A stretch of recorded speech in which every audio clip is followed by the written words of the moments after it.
I don't see any point to filling in the third bubble, because if you're ranking Kate Knuth and Sheila Najad in your top two, by the time you get to three, if those two haven't won, Jacob Frey is reelected as mayor. I know that's getting to be a little partisan for this. This is a non-partisan topic, Todd. I'm sorry. No, it's okay. It's okay to have it's good to have these examples to sort of motivate how we think about voting and how other people might make their choices. Because there's not just the mayoral election; everyone's got city council races. We've got the BET and the park board as well. So any of these examples might spur people into thinking about how they're going to vote in any of those particular races.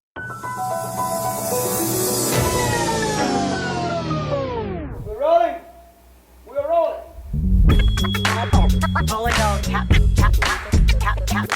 This is a real thing. Real thing.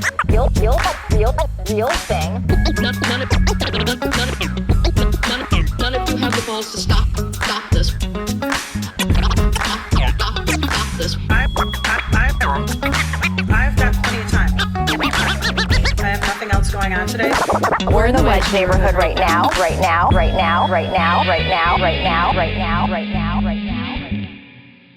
Okay. Should I just get into it? Should I just start and introduce the show? Yeah, let's go for it. Okay. This is the Wedge Live podcast. I'm your host, John Edwards. My special guest today, we've got a Schuman, we've got a Schufman. We've got Todd Schuman, Alyssa Schufman, and only an F separating the two of them. How did that happen? How did we end up with a Schufman and a Schuman on this episode? Germans aren't very creative, I guess. Okay.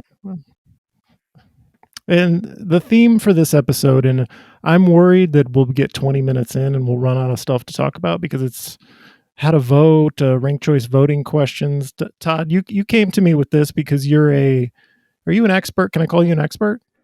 I would hesitate to call myself an expert. I would call myself an enthusiast. Okay, so you pitched this idea to me, and I said, that sounds like a good idea. And your name is Schuman. I know a Schufman. I'll bring Alyssa in. It'll be hilarious. It's turning out not to be that hilarious, though, because you both don't seem into the bit at all. This reminds me a lot of how people often tell me, so my middle initial is a Y, and people are like, yeah, your initials almost spell the word yes. And I'm like, but they don't. It's EYS. That's not the word yes. I don't know what you want the joke to be. Right, yeah. My birthday is September 10th, which is right before September 11th. And one time when I gave my idea to a cashier, she's like, oh, you missed it by one day. People say weird things.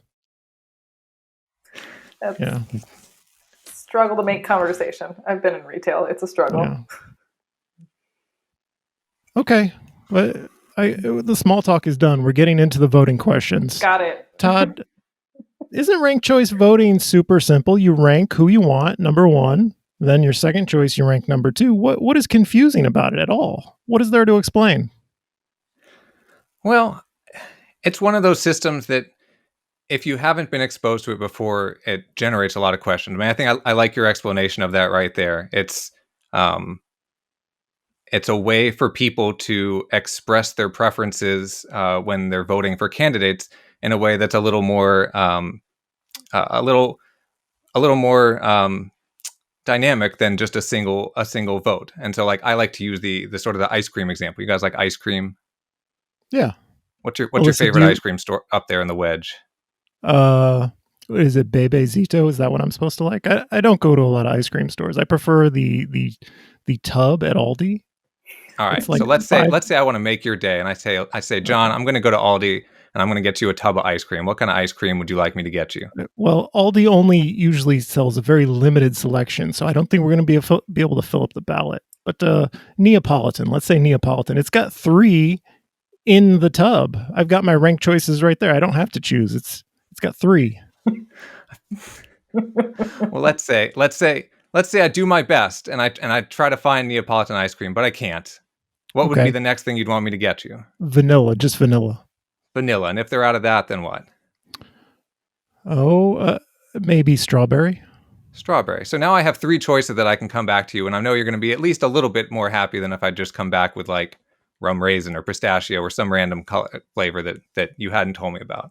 So ranking votes, ranking candidates gives us a way to better know what the voters at large would like from their elected officials. So I guess just to start off with, if people don't get any farther than this in the show, like you said, you can vote for up to 3 people in on your ballot. Please do not rank multiple candidates the same number. Your vote won't count. What does that mean? That means, let's say you're voting for 2 candidates as your first choice candidate. Okay. That vote will get thrown out and will not. How would count I even toward do anything. that? I put them both on the same line. How would I rank 2 people number 1? You could bullet in first for both of those names. You know what would be dramatic? I have my ballot here. If I opened the ballot live on a podcast, how about that? You could do that. Okay, I'll do it close to the microphone so you can hear the paper tearing. We need to buy you a letter opener. Well, I'm fine. Just a finger. I didn't cut myself. So I've got my sticker. Ooh. I've got the ballot envelope here. The ballot envelope. I've got instructions. What is this? I've got how to complete your ranked choice ballot. Todd, we don't need you. We have this. How are you better than this? And what else do we have? What's the pink? Oh, we should tell people you need a witness this year, right? If you're doing mail-in? Yeah, I'm doing mail-in. I'm opening my mail-in ballot right now. Yeah. Well, I think this is beneficial for people who maybe see their ballot for the first time at the polling place if they don't do if they don't do mail-in voting. Are mail-in voters typically more informed about the process here? That's a great question. I don't know. They do get that handy-dandy little sheet there that explains how to... And then here's what's going to get me in trouble, showing my ballot on a podcast. I'm going to get so many angry tweets about how this is illegal, what I'm doing right now. Is this illegal, Todd? Do you know? Can I show my ballot? I do not know. I am not a lawyer. I would hesitate to even... It's fine. You can take pictures of your ballot. Do it. It'll get people mad, but you should do it. And then I've got the signature envelope here, which I won't show because it's got some personal information on it, but signature envelope. Okay. Well, that's what's in the package. I don't know if that was compelling, but where were we, Todd? We were just saying, just to make sure that people know that they can vote for up to 3 candidates. They don't have to vote for more than 1 or 2, but 3 is the most. Don't rank any candidates the same rank. So if you're voting for mayor, don't rank 2 mayoral candidates first place or second place or anything like that. And don't rank the same candidate multiple ranks. So even if you really like one candidate, don't rank that person 1, 2, 3. And I see what we have here. So potentially what could happen is in the 1 column, see all these mayoral in the 1 column, you could potentially just fill in all those bubbles. You could make that mistake. Don't do that. Fill in one bubble in the 1 column, 1 bubble in the 2 column, and 1 bubble in the 3 column. Am I explaining that correctly? That is 100% correct. Okay. Alyssa, is anything occurring to you? What do you have questions about? I guess one question that comes up right away for me is so we have 3 options, right? For every given office. When would you choose not to fill in all 3 bubbles? Is that a choice? When might people make that choice? So I would say people are not obligated to vote for more than 3 candidates. I would only rank the candidates that you actually want to see in that office. So if there are only 2 mayoral candidates that you would like to see in office, then go right ahead and only vote those 2, and you don't need to rank a 3rd. Is there a downside to that? Are you wasting part of your vote if you don't fill in all 3 bubbles? The only downside would be is if you have any kind of preference whatsoever among the remaining candidates and wanted to express that. There's how many legitimate mayoral candidates are running? 5 or 6? Three. Three. Just three. There's only three realistic candidates for mayor. This is a tangent, but I am so irritated by the number of candidates. I can't sit through these candidate forums at all. I just can't, because you have to wait through 10 of them to get to anyone who has a shot. We need to raise the filing fee, Todd. Can we do that? What's the process for that? You're the expert. That is enthusiast only. We should raise. Do we have a consensus that we should raise the fee to run for mayor massively, or like a signature requirement or something? Because I am sick of all these candidates. I don't know that your personal. Are they? Your personal Melissa, threshold go is ahead. a good. Well, I think, right, like, as much as it is a lot to keep track of for those of us who tune in 6 months, 12 months, 18 months out from an election, it's also a sign of a healthy democracy that you have more than two people running for a given office. So, I don't know. I see the tension. Bob again, Carney Jr., Laverne Turner, Republican, Troy Benjigirdes, Farmer Labor, Paul E. Johnson, Equity in Motion, Doug Nelson, Socialist Workers Party, AJ Owed, DFL, Nate Honey Badger Atkins, Christopher W. David. See how much time we're wasting on this podcast? It's Well, let's Are you bring not it back. So frustrated? I can sense your frustration. Let's take it toward 10 then. How many city council candidates do you have running? Okay. 6, right? Too many. Too many.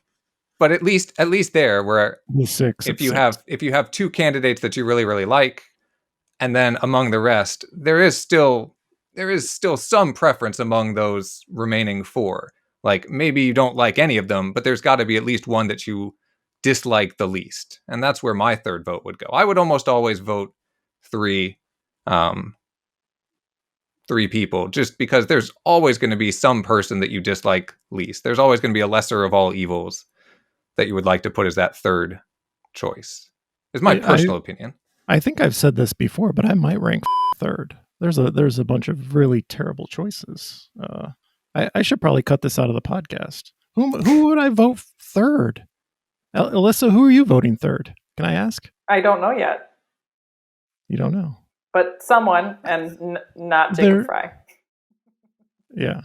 I don't see any point to filling in the third bubble, because if you're ranking Kate Knuth and Sheila Najad in your top 2, by the time you get to 3, if those two haven't won, Jacob Fry is reelected as mayor.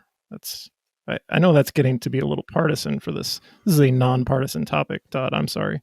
No, it's okay. It's okay to have it's good to have these examples to sort of motivate how we think about voting and how other people might make their choices. Because there's not just the mayoral election; everyone's got city council races. We've got the BET and the park board as well. So any of these examples might spur people into thinking about how they're going to vote in any of those particular races.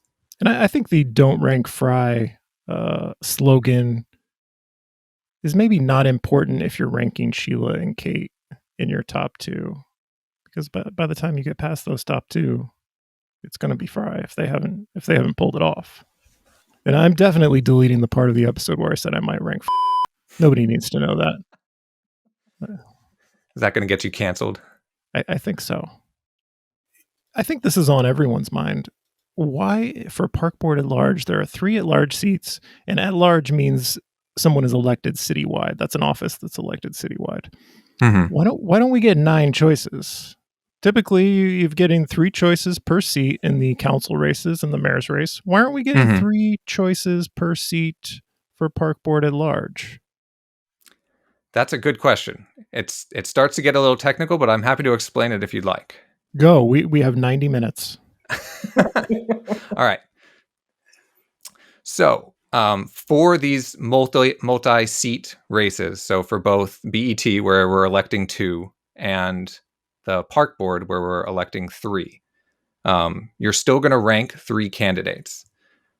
Here's what's going to happen. Let me take a step back. Should we talk about how ranked choice vote works, how the mechanics of ranked choice voting work for just a regular, like a mayoral or city council race? Did we not cover that? Isn't it just like rank your first choice first? And if Todd, I feel like I know this. You're the expert. You tell us if other people need to know this. I think it would be would- really I'm not, helpful. I'm not your target audience. Okay. I would say this can be considered like an appendix. So like if people want to know the details behind this, they can listen to this part. If they are uninterested, then they can skip ahead until we're talking about something else. This is what the skip button is for. Yeah. So let me talk about, from the voter side, you rank those three things. Let's talk about what happens when the city is actually counting the ballots. So the election is over, the city gets all the votes. What does it actually mean now that the city has everyone's ballot with all these different ranks of 1, 2, and 3? So the process that happens is that the city takes a look at all of the first choice votes that everyone has assigned for their candidate. I'm going to use mayor as an example just because it's an easy one that everyone's familiar with. So everyone has ranked their first choice for mayor. And so we tabulate up all of those different first choice votes. Whichever candidate gets the fewest first choice votes, that candidate is eliminated. That candidate is no longer in the running for mayor. All of the people who voted first for that candidate, their second choice votes then get redistributed out to all the other candidates. So if someone voted for Sheila Nazad for mayor first, and she somehow has the least votes, all of her first choice votes, all of the people who voted for her first, their second choice votes will get redistributed. So if you voted for Sheila first and then Kate second, if Sheila gets eliminated, your vote for Sheila gets transferred over to Kate. Can I stop you for a moment? To keep this Absolutely. nonpartisan, I think you're supposed to use like athlete names or something, or like Ronald McDonald. You're supposed Sure, to use or I like can use cartoon We could characters use or the three something. of our names on this podcast. It could be Alyssa, Todd, Absolutely. and John for mayor. Oh my gosh! If you were doing this live, if you're doing this like on a stream on Twitch or something, you could go to the chat and have everyone put in their ballots right now, and we can see who's the most popular. Yeah. Okay. I don't. You've got me at a disadvantage for sports. Let's just choose the three of us. So people can rank Todd, they can rank John, they can rank Alyssa. If Todd has the least votes for the least first choice votes, everyone who voted for me first, whichever person they voted for their second choice, that vote gets transferred over to them. So if someone voted me first and John second, a vote for me gets transferred over to John. If they voted for me first and Alyssa second, it gets transferred over to Alyssa. So we do that for the person who got eliminated first. We do the same thing again, and then we look to see if anyone has 50% or more of the votes. If they do, they're elected as the winner. If not, we repeat this process again. We again look at who has the least number of votes.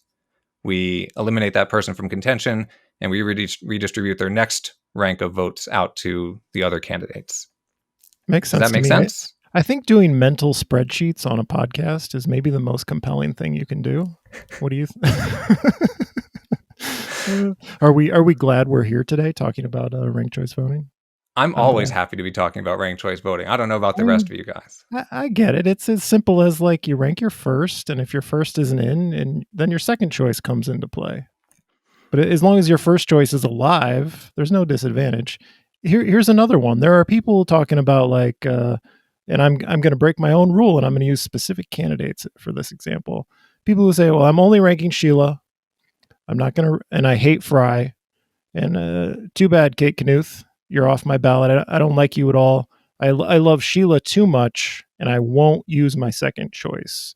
And so essentially what that does is it's an advantage to Jacob Fry. You're leaving it up to, if Sheila were to be eliminated from the count at some point, you're basically throwing away your vote. It's a benefit to Fry in that situation, right? I would say yes. I think the system works best when people are as honest with their preferences as possible. If they truly believe that Kate Knuth would be a better candidate than Jacob Fry, then they are doing themselves a disservice by not ranking her second.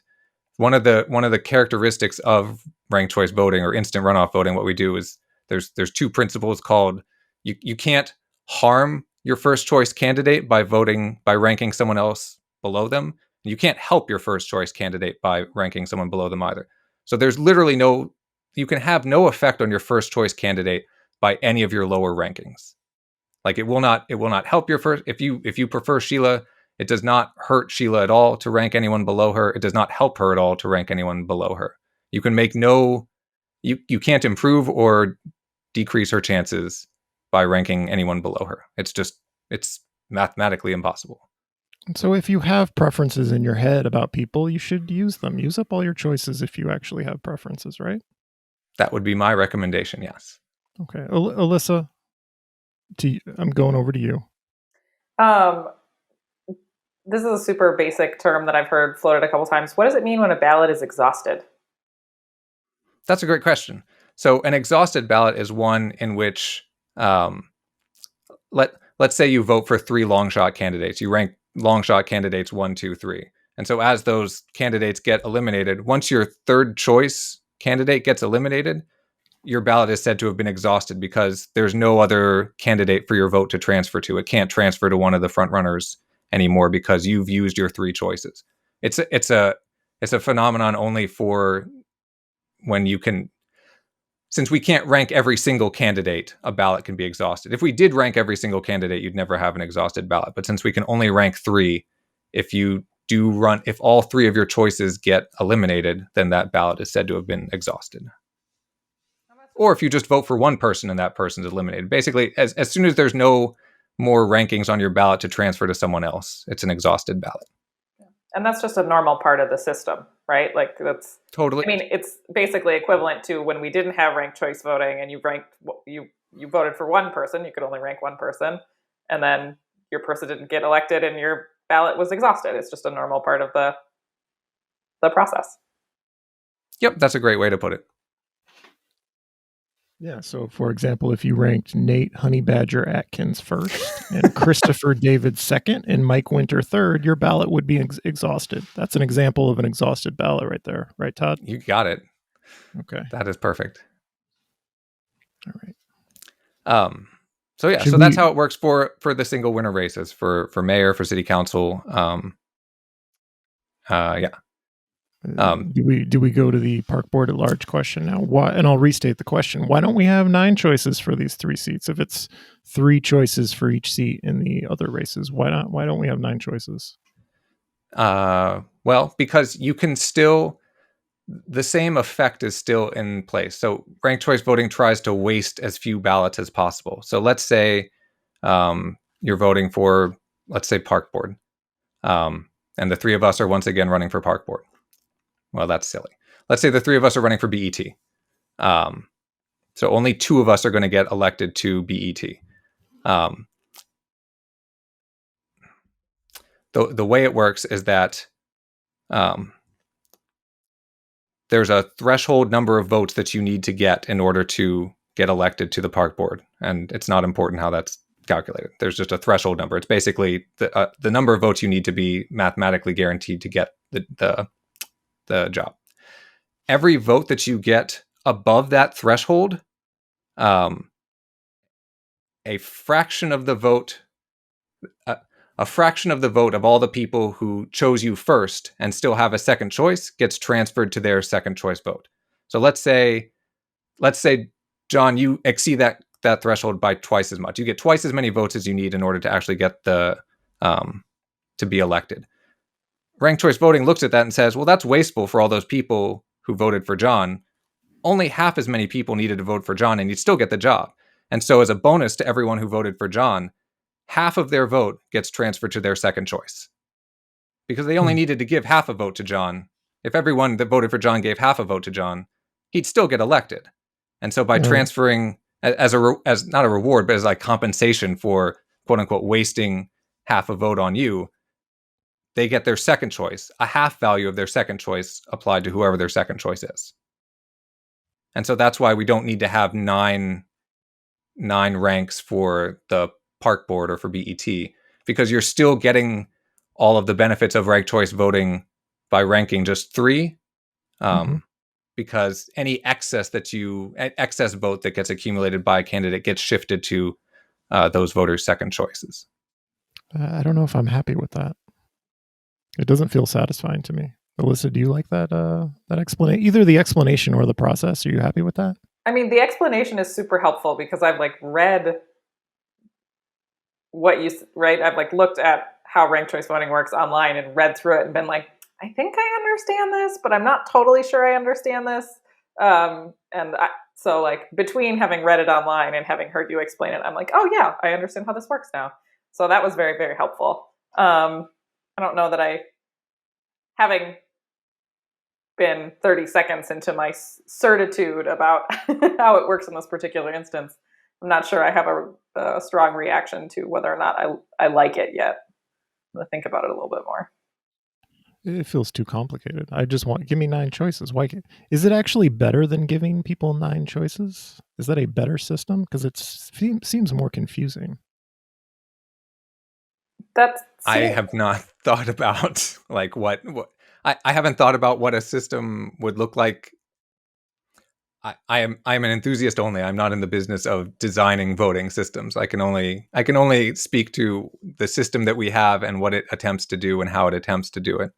Because looking at my ballot, I really only feel strongly about one park board at large candidate. I kind of have a preference for number 2, but I'm having a hard time with that third one. But that's a personal problem. Is anyone else having issues with park board at large?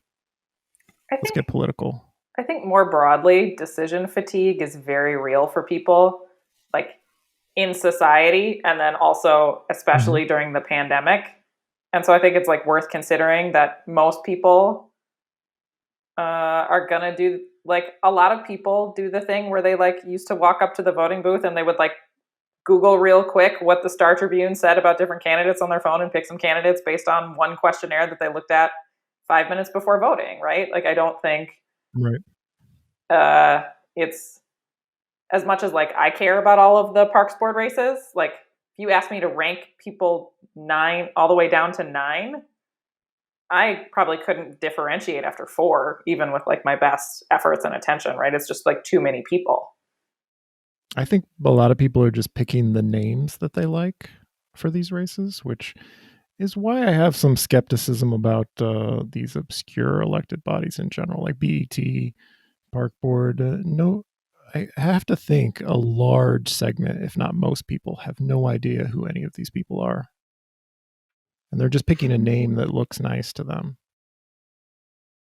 Alyssa, we have to run for the same office so we can decide whether people like Schuman or Schufman more. Yes. Which name looks nicer? You run for BET.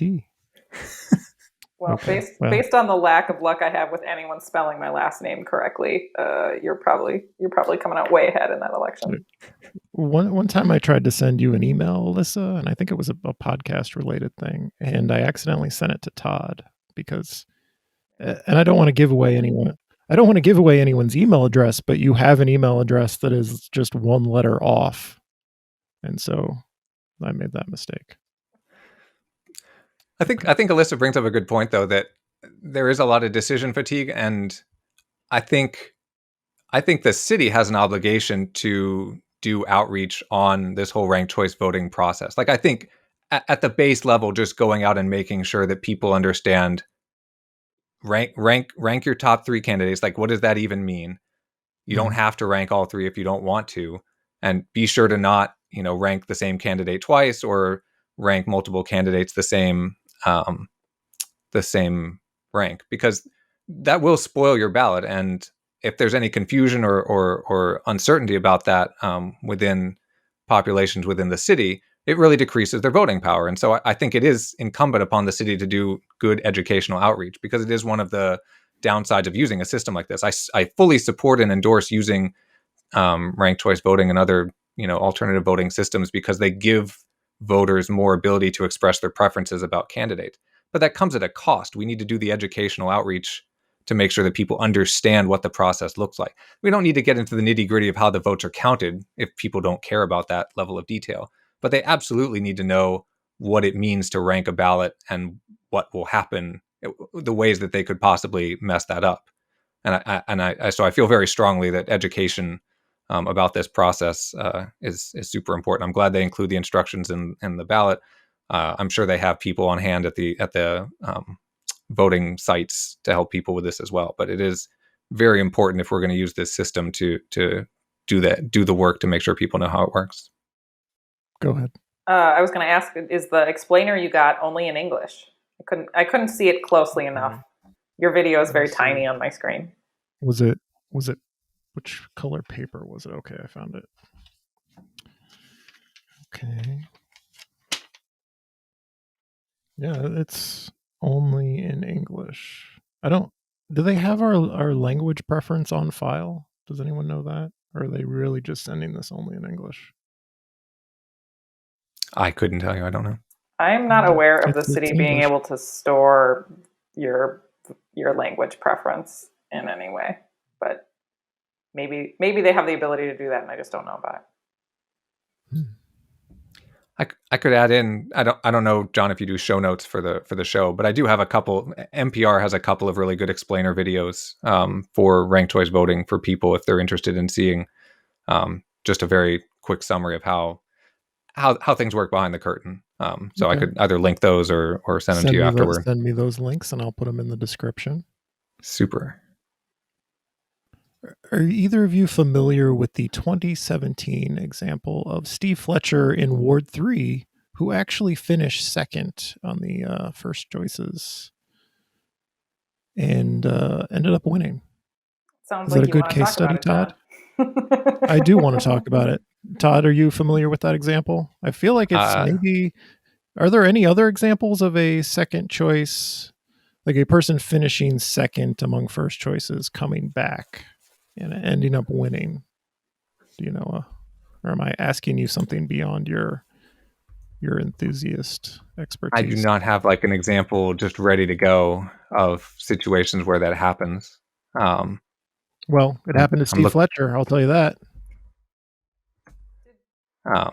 Yeah, that's something that can happen in the system. Ranked choice voting, has as its core that you're trying to elect a consensus candidate, that's someone that is broadly appealing to voters. And so it's entirely possible for, a person who gets who's second going into the, one of the later rounds to come back and win based on second choice and third choice votes. Yeah, Ginger Jensen had 3,300 votes to Steve Fletcher's 2,700 votes in that first round. And then came back. Steve Fletcher came back. And the city has an interesting website showing you the results in 2017 round by round. Alyssa? Oh, I was just going to ask, I couldn't recall what happened with the last mayoral election, because I remember doing a lot of parsing of first and second and third choice votes, because obviously the people I voted for did not win. Okay, you want me to go round by round? Let me see. Okay. I have that little like waterfall chart open. It looks like, at least that year, it looks like Jacob Fry always was in the lead across all the rounds. It was close, like, within a few thousand votes. But I think he always sort of had that lead. Right, yeah. I don't know how to describe it on a podcast, Alyssa. I'm sorry. That's okay. That's fine, but I think it's still interesting to think about, right? Like, did Jacob get more than 50% of the vote the first round? Like, even for, like, ranked choice mattered in that election. Right, yeah, he wouldn't. No, it went a bunch of rounds. Let me see. How many rounds did it go? 5 rounds? Eliminated round 5 was Betsy Hodges, and then Fry was 44% to 33% over Raymond Dean in the final round. So it went quite a ways.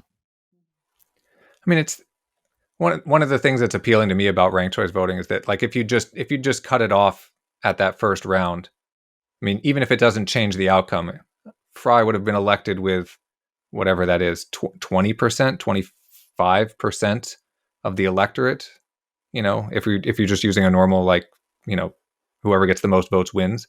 And it's hard to govern if you're not sure what the rest of the city thinks of you, right? Like, if only 25% of the city voted for you, that's hardly a mandate to do anything. Like, 75% of the city could hate your guts. And then where do you go from there? And so, like, by having the ranked choice vote process, at least that there's some, broad base, at least at the time, a broad base of support for his candidacy. And it also allows people to run for office and collect votes for office who might not otherwise get those votes because people are worried about, quote unquote, throwing their vote away on a long shot candidate. Viability. Yeah. One thing that's interesting, I think. No. Go ahead. We have a lot of talking over each other today, John. I'm sorry. Back at you. No, I think one of the things that is. Oh no, I lost the very end of this thought. I don't want to start this sentence. No, we've talked over each other too many times. I'm going to toss it back to you and come back to this thought when I have all of it. Oh, really? We can wait. I can cut out this awkwardness. Oh no. Can you retrieve it? Okay. I'll go into you were talking about the lack of a mandate for somebody who gets, for example, like 25% of the vote. I still think Fry could win this and end up with just large swaths, even of his own voters hating his guts. That's what I'm worried about this election. But this is not a ranked choice voting question. This is just my feelings about the mayor's race in general. I don't think a lot of people who are going to vote for Jacob Fry like this guy or have any confidence in him at all. So there's a happy thought. Alyssa, have you retrieved your thought? Nope. I was listening to what you were saying, and it's definitely further away. Whatever I was saying is gone. It'll come back to me at some point. I chased it out of your head. So eventually we're going to get to the point where I go to Twitter questions. I'm going to read questions that have been sent to me by reply. But I'm going to talk about this 51%. And this is also not a ranked choice voting question, Todd. I'm sorry. I promised you would come on and answer ranked choice voting questions. But this 51% threshold for charter amendments, do you know why that is? Why isn't it just 50% plus one? I have no idea. That's a wonderful question. I'm just going to throw it out there that it's probably a function of state law. And we're going to assume that that's the correct answer. You can fact check it and cut it out later if it's not. Possibly, or I won't check it and just leave it in. I'll fact check it and let you know. Okay. Thank you, Alyssa. And now we're going to go to questions that listeners have sent in by reply. And this one is from Maura Twit 2. Talk about third choice in mayor's race. I've seen arguments for both leaving it blank and putting in a third choice. I don't want a wed since he's against question 2. Also, Parks and BET third choice are interesting since 3 get elected. Well, Todd, I feel like we covered all that, didn't we? I think so. Again, my recommendation is always to rank as many people as your allowed slots. Unless you really have no preference among the remaining candidates and want to let other people decide for you, I would always rank three slots for every race. Okay, here's a question from you, Vike, that 1. For Parks at Large, I ranked a third candidate that I kind of liked, but was meh on mostly. Was that a good decision to use a third choice to block at-large candidates I really don't like?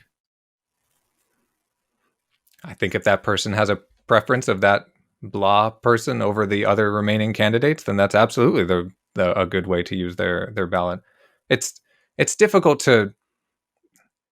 I'm not going to say it's impossible, but it's usually difficult without a lot of knowledge about how other people are going to vote and rank their ballots to, like, quote unquote strategic vote or tactical vote to try and swing an election to a more favorable outcome. It's not easy to do without a lot of information that probably none of us have access to. So the best and simplest approach is always to just rank honestly according to your preferences. And so if that person's third choice is, if they prefer that blah candidate over the others, then absolutely go ahead and rank them third. Okay. Heather Silsby writes, who is the least terrible second choice for District 6 Park Board? Kathy or Barb? Do we have any opinions? Are either of us in District 6? I'm in District 6. You want to give an endorsement here? Who are you ranking? I'm certainly supporting Risa first. I haven't done my due diligence on the remaining candidates to see what I'm going to do with second and third. Yeah, I'm naturally skeptical of anyone named Barb, and I saw Kathy posing for a photo with Chris Parsons, who's a terrible candidate for Ward 10 City Council. So I have negative feelings about Kathy now, and I don't know what to do. That's the extent of my research there. But I also like Risa.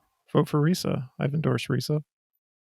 Alyssa, do you have any thoughts on Faraway Parks District 6? No, I'm in District 3. Tell us about District 3. People have a lot of park board questions. It's obscure, as I said before. So, do you have any insight on District 3? I mean, my insight on District 3 is that Becky is great, and also the borders of District 3 are very weird. One of the Parks Board maps, when you look at them, are very strange. I don't know. They don't quite. You would expect them to be if Parks Board District is 3 city council wards lumped into one area, but that's not what they are. They're their own maps, and there's weird crossover. District 3 is a very Do funny they shape. generally follow neighborhood boundaries like council ward boundaries do? I think so, but I don't know. This would be an interesting thing to get from someone at the Parks Board, because it's like the city of Minneapolis maps, where if you Google it and it's just the map that it comes up, it's without any of the cross streets, and so you're just taking your best guess based on the landmark of where Powderhorn Park is and where the freeways are to figure out exactly where things land. So it looks mostly like neighborhood boundaries, but maybe isn't. I've got another question from I Miss Your Soup. Paul Masano wants to be Fry's BFF. Paul Masano wants to keep her constituents happy by keeping their property taxes stable. Fry wants to solve his budget problems by raising property taxes by 5.25% for 2022. Think she'll rubber stamp his budget? This is a very complicated question here. It is. And it feels like it needs to be read in a voiceover for a movie trailer. Yeah. I would say Paul Masano she's not Lisa Goodman. Lisa Goodman likes to cast protest votes against the budget. She likes to be that one vote voting against. I don't think Paul Masano will stand up to Fry no matter what on taxes. Paul Masano is good at saying her position isn't her actual position and there's something else going on. She deflects constantly. She'll vote for Fry's budget, no problem. Anyone else have any opinions about Paul Masano? Jacob Fry, his budget? No? None of those have to do with ranked choice voting, John. It's true. It's way off topic, but I solicited these questions.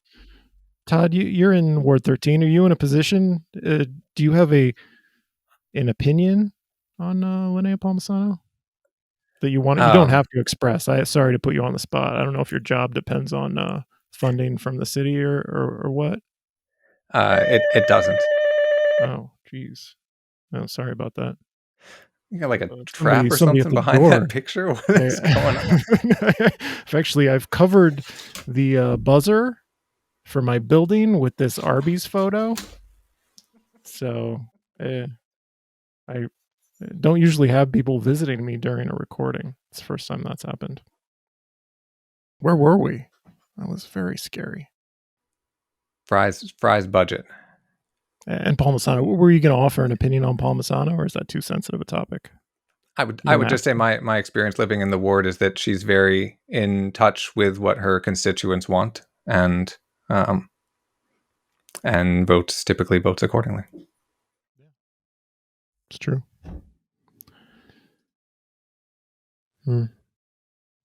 Alyssa, were you ever able to retrieve that thought? I'm very curious what you were going to say. I want to hear what it was. No, but I have other thoughts that have to do with voting more broadly and not really ranked choice. So I don't know if we want to go there. Let's go there.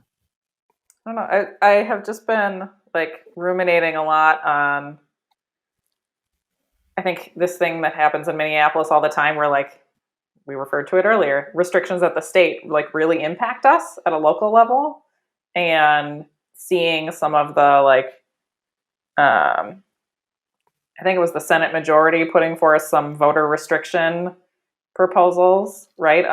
One of the great things we have in Minnesota is this ability to register the same day as you go vote. And in the last 2 presidential elections, we've had hundreds of thousands of people register the same day to vote. And I think we have this perception and this history as a state of being a place where turnout is pretty great. and being really proud of that, and also wanting to recognize that like that's not a given. That's something that we in Minneapolis need to continue to stand up for and say like we want people to be able to vote. I think it lines up a lot with Todd what you were saying earlier around like if we want to commit to ranked choice voting as something that is a tool that gives people more power and more ability to participate in democracy, that we have to like also commit to that at the other levels where that it is made possible or is made extremely difficult. So I've just been thinking about how that relates to this idea of like ranked choice voting and how it's all part of the same ecosystem package. I don't know if other people think about this. No, it's a great point, and I can say that there are organizations like Fair Vote Minnesota that have been pushing for years now to try and expand the number of cities that can use ranked choice voting at the very least. Right now, it's limited only to charter cities within the state of Minnesota. Any other city is prohibited from doing so until the state law changes. I know that Steve Simon has been great about pushing for voter ease of voting, not just for ranked choice voting, but for everyone. Just like you said, that access to the voting booth is very important to him, and I think we're very lucky to have such a strong advocate for voting rights within our state. And I think it contributes to why our voting percentage continues to be so high. But yeah, we absolutely shouldn't take it for granted. It's something that we need to continue to express to our elected officials, and primarily through our choice of whoever the next Secretary of State is. Did I read the question about question 1 on the charter amendment? Did I read that one? Maybe I need to go back to. I don't believe so. Was it Okay. about why is it 51% as opposed to 50% plus 1? No, I think it was on the substance. It's from Brianna Rose Lee. More people need to understand the importance of voting no on the first question. I am coming across a lot of voters who don't know what it entails while I am canvassing. The other 2 questions, people already know where they stand. Question 1 is up in the air. And so question 1, that is the subject of this question, is the Strong Mayor Charter Amendment, which I think is referred to as Government Structure, Executive Mayor, Legislative Council.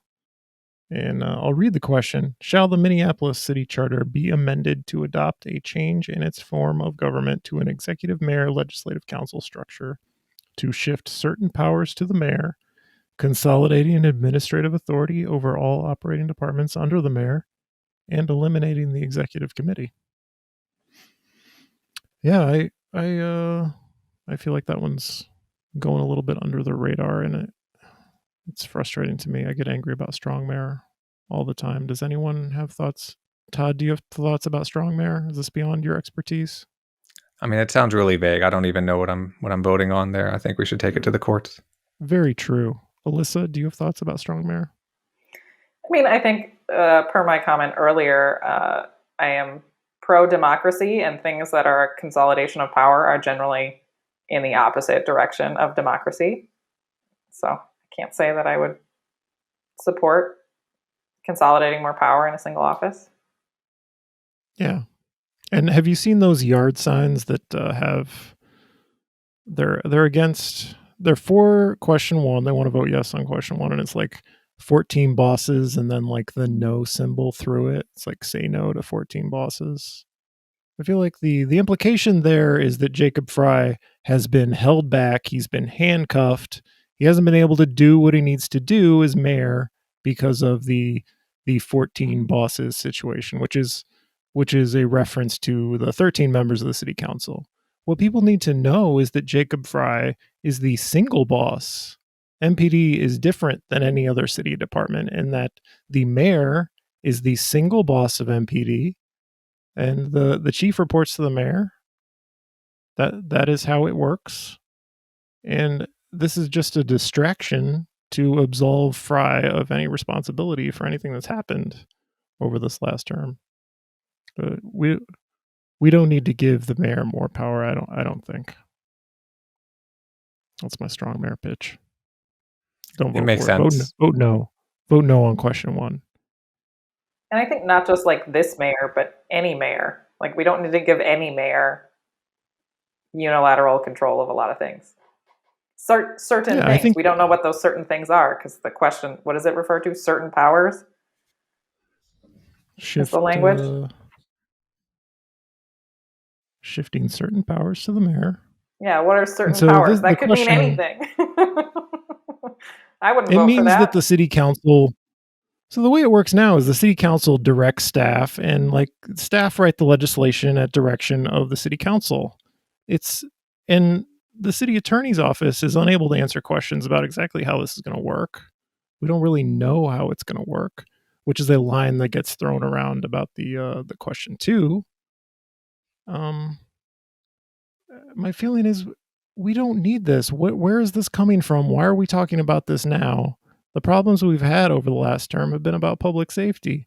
If somebody wants to propose their efficiency, their plan for a more efficient city government, let's talk about it in a different election because it's completely just not relevant to the problems we're having right now as a city.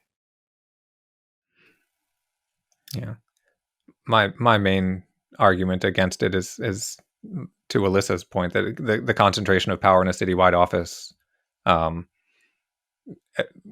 in a citywide election where the turnout is uh, wider and richer, it would be consolidating power in the hands of people who do not represent the more the broader communities within our city, and I don't think that that's a smart thing to do. I like the fact that the city council has representation from across the city, and that you get more voices. Like I don't think that that's a detriment, that to have more voices at the table, bringing the perspective of their various wards and finding solutions that address the concerns of the city as a whole, and not just the blocks of people who are able to band together and elect a mayor. Yeah. One of the lines has been like an implication that like buildings burned down last summer because like the fire department was being interfered with and MPD was being interfered with by the city council. Like somebody was trying to give them direction. MPD does not think they answer to the council. That's just bogus. And I'm tired of these stories coming out of this group Charter for Change, as if anything that's happened over the last year is because MPD was confused about who was in charge. They know the mayor's in charge. There's nothing MPD likes more than giving a middle finger to the city council. Should we talk about Mickey Moore's campaign manager challenging me to a challenge? Has anyone seen that? This is news to me. What's going on? This is probably going to be the best press that Mickey Moore gets in a while, so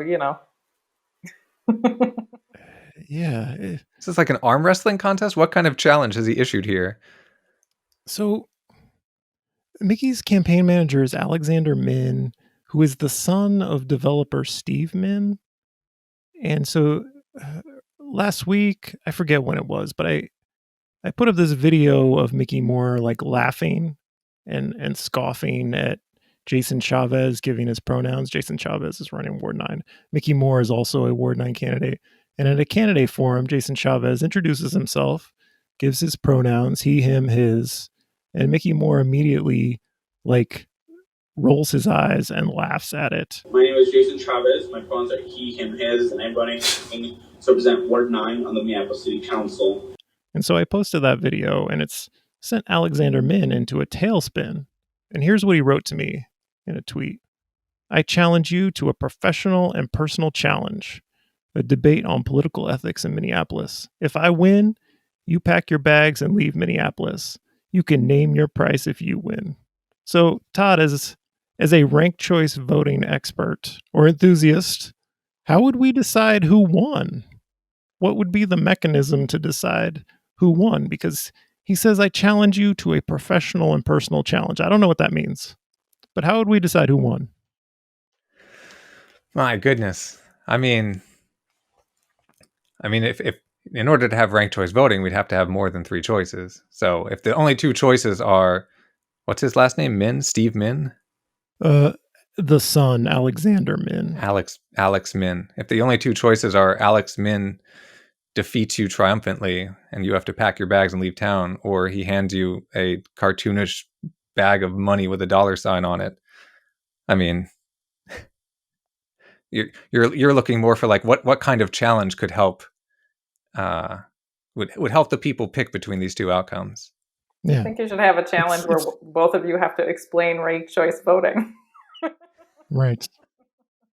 Yeah. I think it's a red flag about Mickey Moore's campaign that he has a campaign manager who has spent like the last 24 hours sending me dozens of tweets. He sent me a screenshot of like a crime report from Bloomington. I don't know what I'm supposed to do with that. We also don't know. Alyssa, do you have any Twitter or social media beefs that you'd like to talk about? No, I'm not aware that I have any Twitter or social media beefs, but I also, as you know, have a locked Twitter account and turn it off very regularly for months at a time. It's very good for my mental health. Have you experienced an increase in people requesting to follow you since your rise to fame as a co-host on the Wedge Live podcast? There is always a little wave after a Wedge Live podcast episode. Yes, that is true.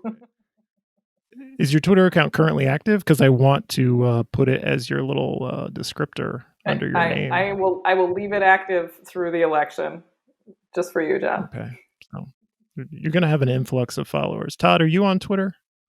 You know, I had to go. I dug up my account from like 9 years ago just to like log in and be able to poke around on some of these threads. So I'm going to say, for all practical purposes, no.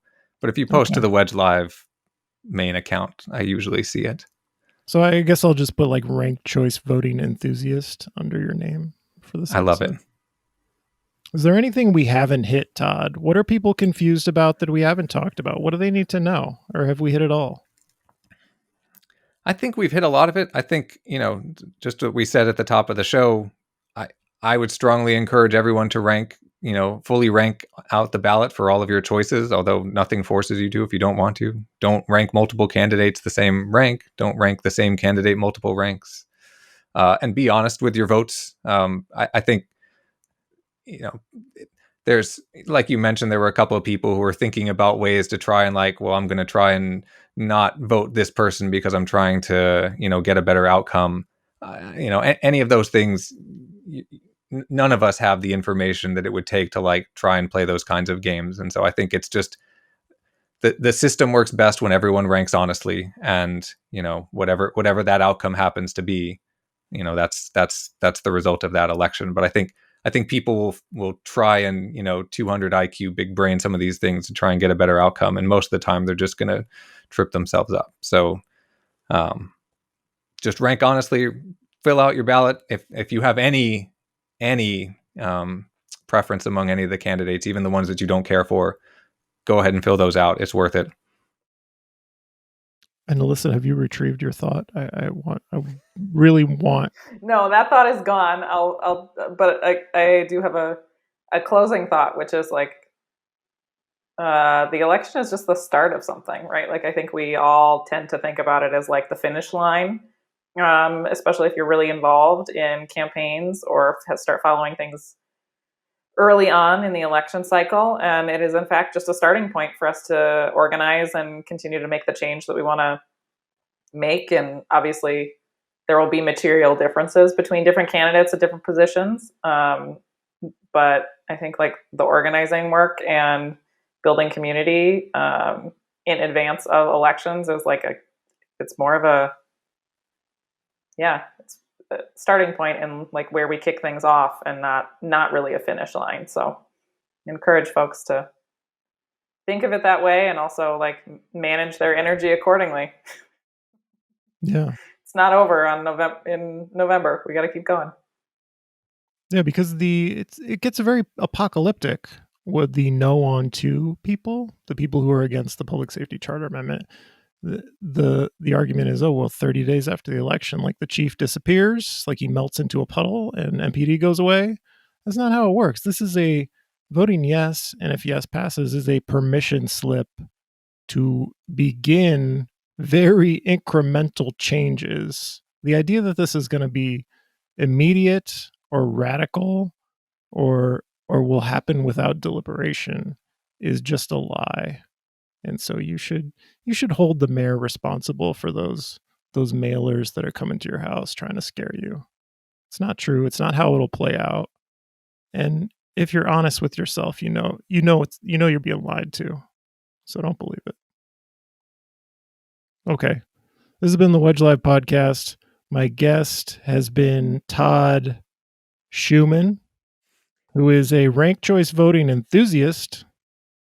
And my co-host has been Alyssa Schufman, with an F, who is my co-host.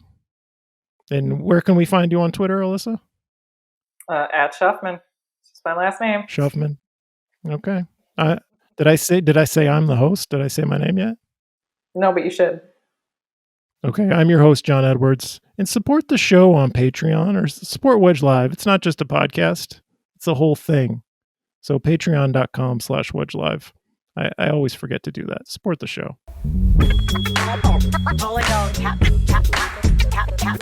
This is a real thing. Real thing.